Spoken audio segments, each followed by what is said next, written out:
Moin Leute, Leica hat ein neues Teleobjektiv auf den Markt geschmissen.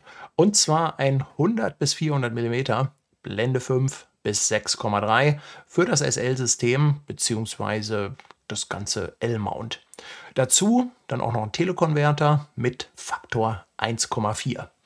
Ja, und endlich kann ich es verraten. Ich hatte das Objektiv und auch den Telekonverter mit auf meiner Reise auf der Chicago Express über den Atlantik nach New York und konnte es da ausgiebig testen. Kleiner Wermutstropfen für dieses Review. Ich musste das Objektiv nach meiner Reise dann schon wieder zurückschicken. Das ist ja jetzt auch schon ein paar Wochen her. Und deshalb stehe ich heute in diesem Review mit leeren Händen da und kann euch das Objektiv jetzt hier nicht live zeigen.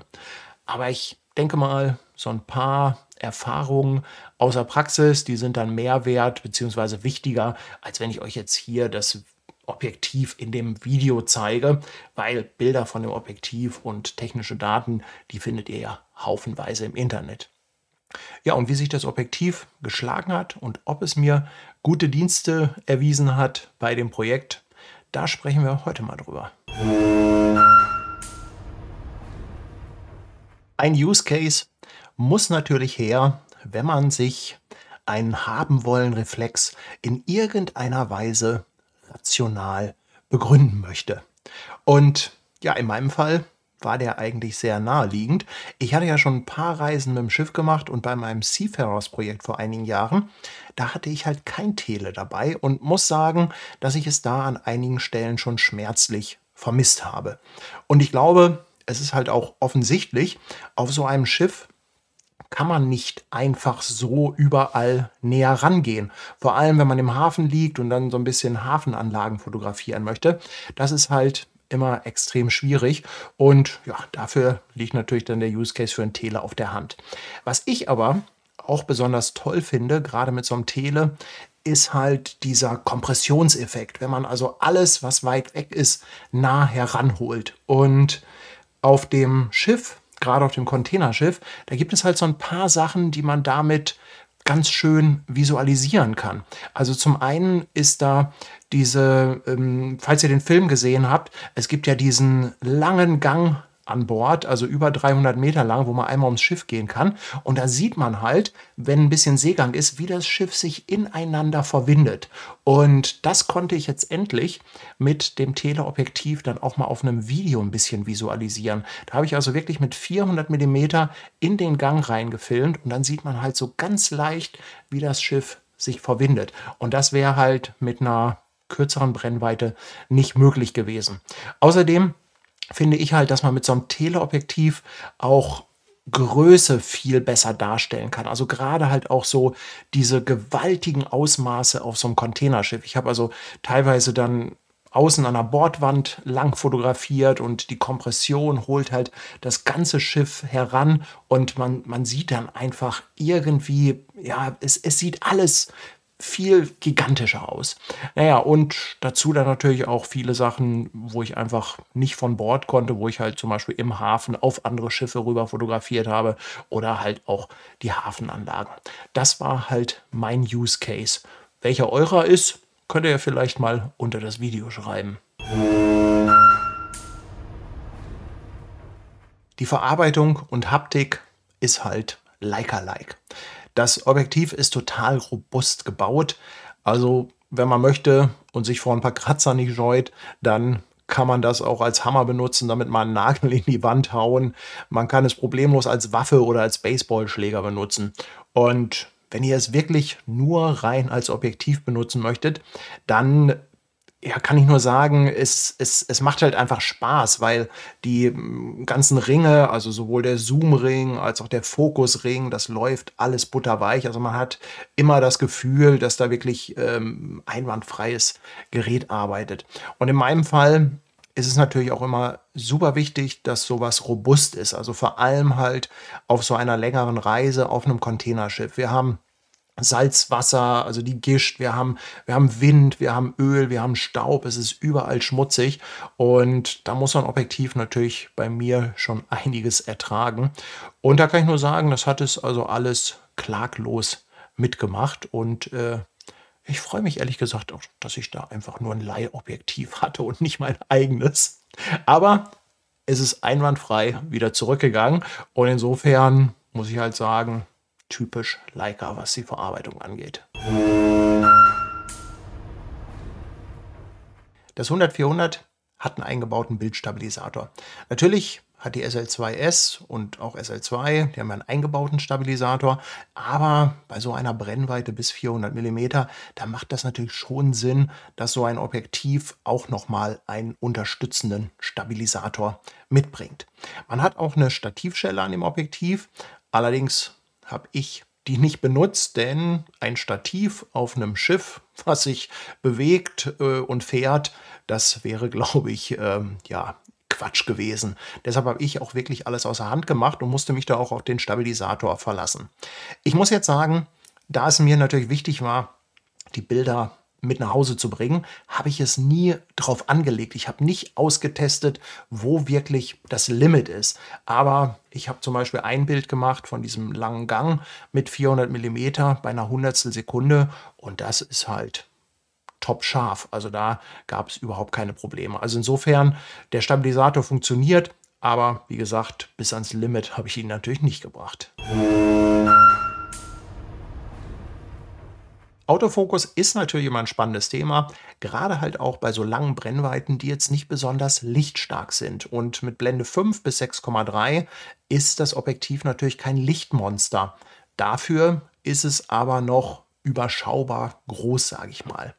Bei Tageslicht hat der Autofokus einwandfrei funktioniert. Also ganz egal, auch mit Telekonverter drauf, der ja nochmal Licht wegnimmt, alles überhaupt kein Thema. Auch dann in Kombination mit dem Bildstabilisator. Wenn es dann allerdings ein bisschen dunkler wird, also gerade so zur Dämmerung hin, wenn der Sonnenuntergang dann auch schon durch ist, dann gab es halt schon die ein oder andere Situation, wo der Autofokus ein bisschen suchen musste. Der ist dann ein-, zweimal hin und her gefahren, hat dann halt ein bisschen gepumpt, bis er dann das Ziel gefunden hatte. Ich weiß jetzt nicht genau, ob der limitierende Faktor da der Kontrastautofokus von der SL2S war oder halt das Objektiv, was halt nicht besonders lichtstark ist. Ich nehme mal an, dass es eine Kombination aus beidem ist. Also da wäre vielleicht in der Zukunft nochmal ein Test spannend mit einer Kamera mit einem Phasenautofokus. Was natürlich ganz wichtig ist, gerade wenn es halt dunkler wird, man muss dem Autofokus irgendwo auch Futter geben. Das heißt, man muss da natürlich schon sehr gezielt gucken, dass ich ein Objekt finde, wo auch Kontrast drin ist, also wo es vielleicht in der Ferne noch ein bisschen leuchtet. Denn gerade wenn halt das Licht weggeht und in der Ferne dann auch alles ja so ein bisschen an Kontrast abnimmt, dann ist das natürlich klar, dass der Autofokus da halt richtig ackern muss. Aber insgesamt kann ich eigentlich nur sagen, dass ich alle Bilder, die ich machen wollte, damit hinbekommen habe und ja, der Autofokus hat halt funktioniert. Das Wichtigste bei jedem Objektiv ist natürlich, was rauskommt, also die Abbildungsleistung. Und wer mich kennt, der weiß, dass ich jetzt nicht jemand bin, der ins Labor geht und nach Fehlern sucht. Ich bin niemand, der solche Dinge wie chromatische Aberrationen untersucht. Für mich ist halt immer der Gesamteindruck wichtig. Und aus dem Grund würde ich euch jetzt an dieser Stelle einfach ein paar Bilder einspielen. Lasst die auf euch wirken, guckt euch die an. Ich finde, die Abbildungsleistung ist tipptopp, also gerade halt auch das Thema Schärfe lässt meiner Meinung nach halt keine Wünsche übrig.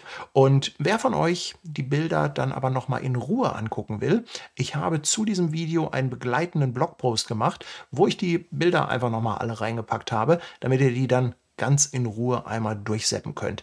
Den Blogpost, den findet ihr als Link unter dem Video.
Ich hoffe, dass euch die Bilder gefallen haben und ihr einen ersten Eindruck von dem bekommen habt, was man mit dem Objektiv anstellen kann und was es leistet.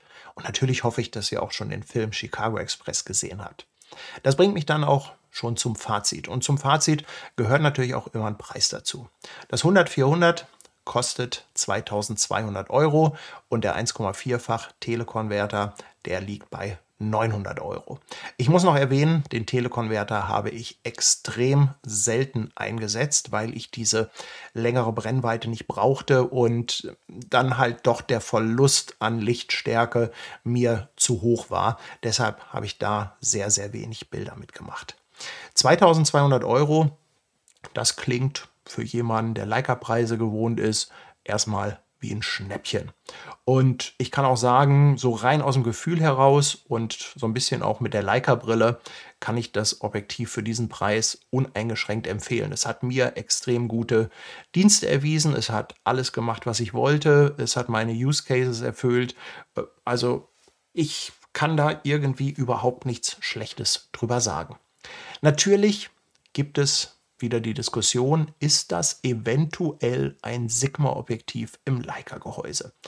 Das 100-400 wird in Japan gebaut und die Vermutung ist naheliegend, dass es da eine Kooperation mit Sigma gibt. Ein offizielles Statement dazu wird es natürlich nicht geben. Wenn wir jetzt aber mal zu Sigma rüberschielen, dann sehen wir, dass es da auch ein 100-400 gibt für L-Mount und das liegt bei 1.000 €. Das muss man sich überlegen, beziehungsweise muss man sich genauer anschauen. Ich bin da aber mittlerweile ganz pragmatisch, was diese Preisdiskussion angeht, weil ich denke mir, wir haben die Wahl. Also jeder, der sich für das L-Mount entschieden hat, der kann wählen, nehme ich Panasonic, nehme ich Sigma, nehme ich Leica Linsen, Kameras. Ich kann das alles wild durcheinander mixen. Wenn ich so ein Objektiv ganz, ganz selten nur brauche, klar, dann gucke ich vielleicht irgendwo im günstigeren Lager. Wenn ich das aber häufiger brauche, dann gebe ich vielleicht ein bisschen mehr aus. Und diese ganze Preisgeschichte, die nehme ich eigentlich auch immer so ein bisschen mit einem Augenzwinkern, weil es ist halt einfach so, dass die Leica-Geräte einfach mehr kosten. Die sind halt am oberen Preisende. Aber ich kaufe sie ja trotzdem. Natürlich könnte ich auf dem Papier auch Kameras, Objektive haben von anderen Herstellern, die theoretisch das Gleiche leisten, aber ich kaufe ja trotzdem Leica und irgendwas muss da ja dran sein und wenn es einfach nur das gute Gefühl ist. Ich kann aber unterm Strich nur sagen, dass mir speziell die SL2S in dem letzten Jahr oder etwas über einem Jahr, wo ich sie benutze, so extrem viel Spaß gemacht hat. Die hat so abgeliefert, die hat wirklich alles gemacht. Also sie ist von der Bedienung extrem gut, dass ich da wirklich keinem Euro eine Träne hinterher weine. Und so ähnlich ist das halt bei so einem Objektiv auch. So ein Objektiv, das hat man ja auch länger, das hat man ja auch einfach über mehrere Kamera-Body-Generationen hinweg. Das hält ja quasi ewig. Letztendlich muss diese Entscheidung natürlich jeder selber fällen, ob man das ausgeben möchte oder nicht. Alleine, dass es natürlich dann auch im Leica-Look, also äußerlichem Leica-Look, zu einer SL2 passt, das ist ja für viele schon Grund genug. Und ich sage mal, hey, wenn ihr euch das leisten könnt, kauft es euch. Ihr habt dann irgendwas im Leben richtig gemacht. Und von meiner Seite aus kann ich nur sagen, dass ist auf jeden Fall von technischer und Abbildungsseite also Abbildungsleistungsseite keine Kritikpunkte gibt. In diesem Sinne, vielen Dank fürs Zuschauen. Ich hoffe, euch hat das so als ersten Eindruck mal gereicht. Natürlich empfehle ich immer, es selber ausprobieren. Guckt, ob ihr irgendwo bei einem Leica-Händler das mal ausleihen könnt oder zumindest mal ein paar Stunden damit um den Block laufen könnt, um eigene Bilder zu machen und euch einen eigenen Eindruck davon zu machen. Denn ja, so ein Video kann meiner Meinung nach immer nur so ein erster Impuls oder erster Eindruck sein. Ja, dann sind wir schon wieder soweit. Am Ende angekommen. Ich danke euch vielmals fürs Zuschauen. Bis zum nächsten Mal. Tschüss, Leute.